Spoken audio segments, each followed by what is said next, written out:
नाही, परंतु अंदाज अशाच प्रकारे बांधू शकतो. आता आपण रिव्हिजनच्या फॉर्मॅटमध्ये महाराष्ट्र पठाराची निर्मिती कशी झाली ती थोडक्यात बघू. आता महाराष्ट्र पठाराची निर्मिती बघत असताना कोणती कन्सेप्ट बघितली आपण, तर ज्वालामुखी ही कन्सेप्ट बघितली.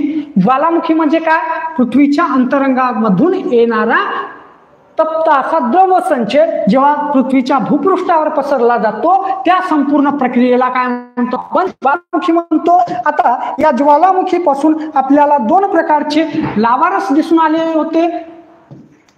आपण आतमधल्याला काय म्हणलं होतं, शिलारस. पृथ्वीच्या पृष्ठावर आलेल्याला काय म्हटलं, लावार. लावार दोन प्रकारचे होते, एक ऍसिडिक आणि दुसरा बेसिक प्रकारचा. ऍसिडिक लावारसाचं वैशिष्ट्य काय होतं, तर हा घट्ट स्वरूपाचा आहे. बेसिक लावारस हा कसा आहे, पातळ स्वरूपाचा आहे. याचं कारण काय, याच्यामध्ये काय सिलिकाचं प्रमाण काय जास्त आहे, याच्यामध्ये सिलिकाचे प्रमाण कसे आहे कमी आहे. त्यानंतर हा ऍसिडिक लावारस घट्ट स्वरूपाचा असल्यामुळे तो काय होतो, एकाच ठिकाणी अशा प्रकारचा साचला जातो. साचला जात असल्यामुळे कोणते भूक आकार तयार होणार, तर टेकडींची निर्मिती होणार. त्यानंतर काय होणार, पर्वतांची निर्मिती होणार.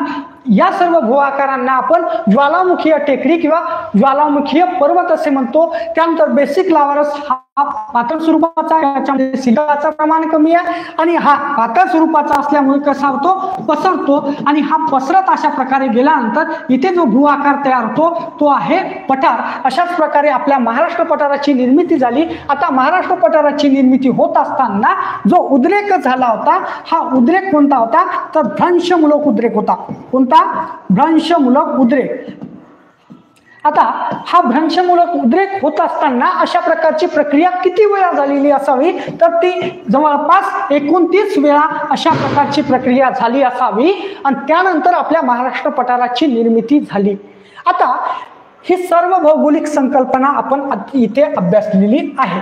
आता आपण महाराष्ट्र पठाराची जी जाडी आहे आणि जी रुंदी आहे ती आपण बघण्याचा प्रयत्न करू.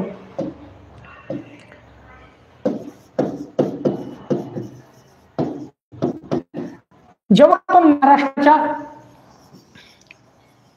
नकाशाचा जेव्हा आपण अभ्यास करतो तेव्हा आपल्या लक्षात येतं की महाराष्ट्र पठार हा प्रामुख्याने इथे कोणता भाग आहे आपला दिसून येतो, याला काय म्हणतो आपण,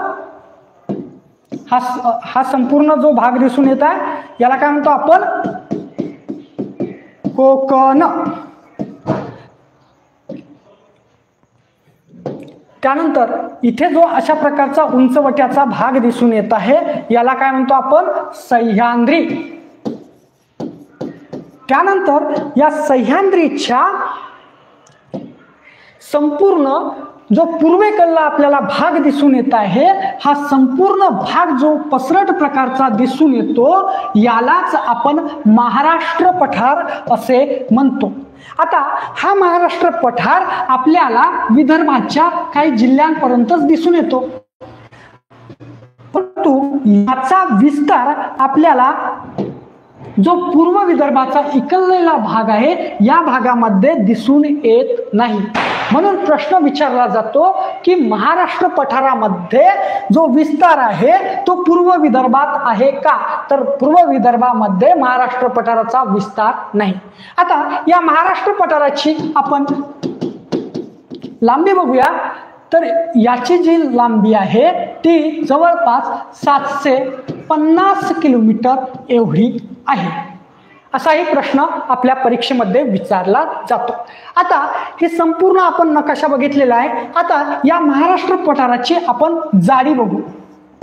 आता जाडी बघत असताना आपण याची जी सर्वाधिक जाडी आहे आणि सर्वात कमी जाडी आहे अशा प्रकारच्या शब्दांवरही प्रश्न विचारला जातो.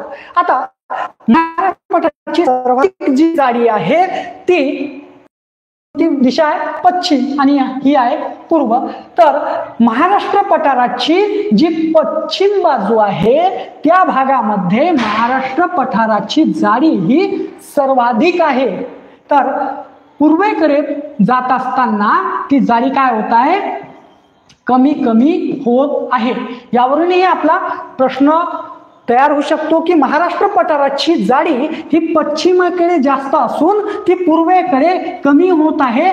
त्यानंतर पूर्व विदर्भामध्ये महाराष्ट्र पठाराचा भाग येत नाही. त्यानंतर महाराष्ट्र पठाराचा जो निर्मिती झालेली आहे आणि त्यासाठी जो कारणीभूत जो घटक आहे, जो लावा आहे, तो लावा आपण आता इथे थोडक्यात बघू. कोणता लावा होता?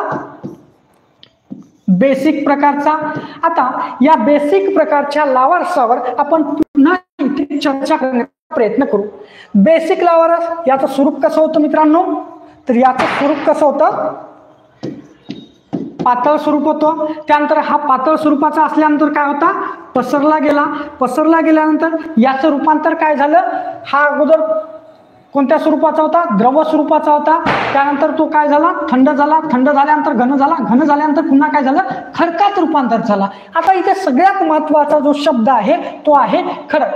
आता महाराष्ट्र पठारावर कोणता खडक आढळतो असाही प्रश्न आपल्या परीक्षेमध्ये विचारला जातो. आता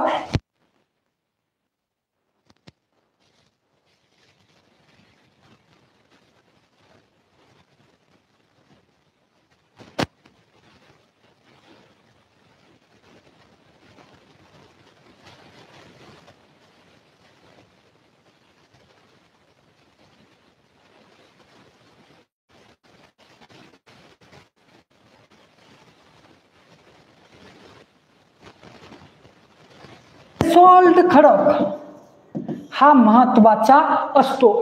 त्यामुळे महाराष्ट्र पठारावर आपल्याला बेसॉल्ट खडक आढळून येतो. आपण महाराष्ट्र पठाराचा जर विचार केला तर जवळपास 90% भाग हा महाराष्ट्र पठारानेच व्यापलेला आहे. तर या महाराष्ट्र पठारावर जो खडक आढळून येतो तो खडक कोणता आढळून येतो? बेसॉल्ट प्रकारचा खडक आढळून येतो. आणि त्यानंतरही प्रश्न विचारला जातो की महाराष्ट्र पठारावर कोणत्या प्रकारची मृदा आढळते? आता मृदा हे प्रामुख्याने जो मृदेसाठी महत्वाचा जो घटक आहे तो खडकच हा महत्वाचा घटक असतो. आता महाराष्ट्र पठारावर कोणत्या प्रकारची मृदा आढळते असा जेव्हा प्रश्न परीक्षेमध्ये विचारला जातो तेव्हा याच कन्सेप्ट वरून आपल्याला त्याचं उत्तर बघा. जेव्हा बेसॉल्ट प्रकारचा खडक असतो आणि बेसिक प्रकारचा लावारस असतो त्यापासून नेहमी जी मृदा तयार होते किंवा आपल्या महाराष्ट्र पठारावर जी मृदा निर्मिती झालेली आहे ती कोणती झालेली आहे? काळी मृदा. म्हणून महाराष्ट्र पठारावर आपल्याला सर्वाधिक प्रमाणामध्ये काळी मृदा आढळून येते. त्यानंतर आपल्या या महाराष्ट्र पठारावर कोणती पिके घेतली जातात? आता बघा मित्रांनो, आपण महाराष्ट्र पठारावर कोणती मृदा आढळली ते बघितलं, कोणती? काळी. आता या काळ्या मृदेमध्ये प्रामुख्याने 2 प्रकारची पिके घेतली जातात. त्या 2 प्रकारची पिके कोणती? एक प्रकारचा आहे कापूस आणि दुसऱ्या प्रकारचा आहे ऊस. परंतु ही काळी मृदा कापूस या पिकासाठी महत्वपूर्ण ठरते. म्हणून या काळ्या मृदेला आपण कापसाची मृदा म्हणतो, कापसाची मृदा असेही म्हणतो. त्यानंतर या काळ्या मृदेला आपण याच्यामध्ये रेगुराचं प्रमाण जास्त असतं म्हणून हिला आपण रेगुर मृदा असेही म्हणतो. ठीक आहे. त्यानंतर या महाराष्ट्रावर पठारावर कोणती पिके घेतली जातात? कापूस आणि ऊस. त्यापैकी महत्वाचं पीक कोणतं? कापूस. ठीक आहे. आता या कापूस मृदेसाठी जर परीक्षेमध्ये प्रश्न विचारला तर कोणती मृदा महत्वाची आहे? तर ती काळी मृदा महत्वाची आहे. तिलाच आपण कापसाची मृदा म्हणतो, तिलाच आपण रेगुर मृदा असेही म्हणतो. आता हा संपूर्ण भाग आपण इथे महाराष्ट्र पठाराच्या बाबतीत घेतलेला आहे. अशा प्रकारे आपण महाराष्ट्र पठाराच्या प्राकृतिक रचनेची भौगोलिक संकल्पना इथे घेण्याचा आपण प्रयत्न केलेला आहे. तुम्हाला काही अडचणी असेल तर तुम्ही त्या कमेंट बॉक्समध्ये सांगा.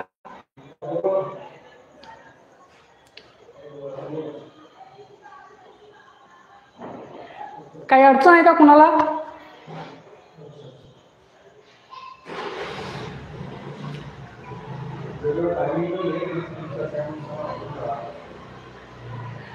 ठीक आहे.